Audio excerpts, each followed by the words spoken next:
सियासी समर में जीत के लिए नेता सिर्फ जुबानी हमले ही नहीं कर रहे हैं, बल्कि वोट पाने के लिए अलग अलग अंदाज में जनता के बीच पहुंच रहे हैं। हम बात कर रहे हैं चेन्नई साउथ सीट की। यहां से बीजेपी ने हाल ही में राज्यपाल पद छोड़कर राजनीति में उतरने वाली तमिलिसाई सुंदरराजन को मैदान में उतारा। उनके चुनाव में उतरने से इस हाई प्रोफाइल सीट पर मुकाबला त्रिकोणीय हो गया। TV9 भारतवर्ष जब यहां पहुंचा तो वो ऑटो में सवार होकर वोट मांगती दिखी।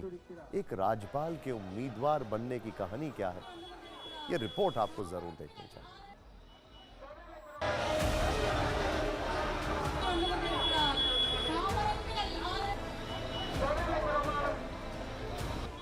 लोगों से कनेक्ट करने के लिए पूर्व राज्यपाल और बीजेपी उम्मीदवार तमिलिसाई सुंदरराजन ने ये फॉर्मूला चुना। वो ऑटो में सवार होकर जनसंवाद कर रही हैं। इसके लिए ऑटो को मॉडिफाई किया गया है। जैसे खुली जीप में नेता प्रचार करते हैं, वैसे ही ऑटो से बाहर निकलकर वो रास्ते में लोगों से मिलती हुई चल रही। साथ साथ बीजेपी कार्यकर्ता चल रहे होते हैं। कोई उनसे बात करता नजर आया, कोई फूलों की माला पहनाने की कोशिश करता दिखा। TV9 से बातचीत में उन्होंने बताया कि लोग उनसे अपनी समस्याएं साझा कर रहे हैं। People are very happy. I want to be nearer and nearer to the people. People understand it.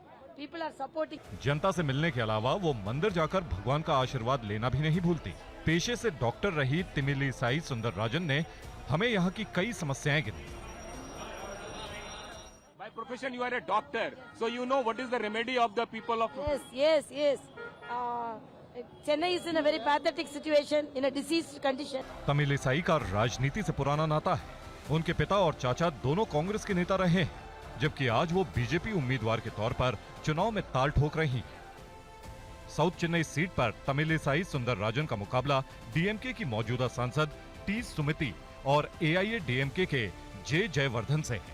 Jaivardhan ने भी प्रचार में अपनी ताकत झोंक रखी है। उन्होंने TV9 से बातचीत में बताया कि इस सीट पर डीएमके के खिलाफ लोगों में गुस्सा है।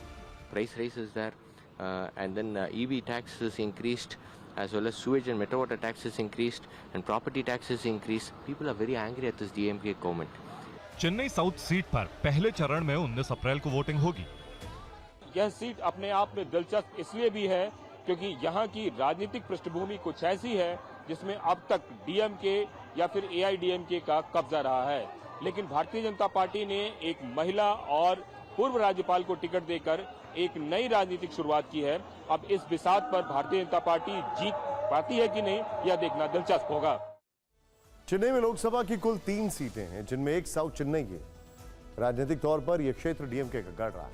यह सीट DMK के खाते में 5 बार गई है। AIADMK 2 बार जीती है, जबकि बीजेपी अब तक यहां छाप नहीं छोड़ पाई है। 2014 में उसने तीसरा स्थान हासिल किया था। 2019 में इस सीट से DMK की टी सुमिति 2.5 लाख से ज्यादा वोटों से जीती थी।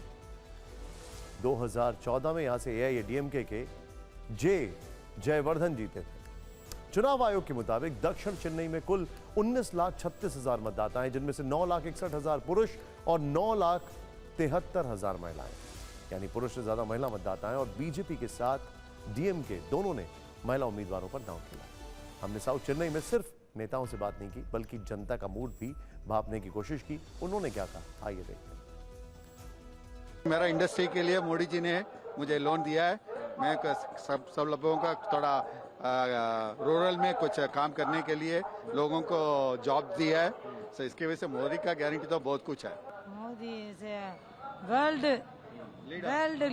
leader. Okay. Modi is our only leader who is going to save entire world, not only India, entire world. This time, no, the BJP, there is a vast difference between the previous election and this election in this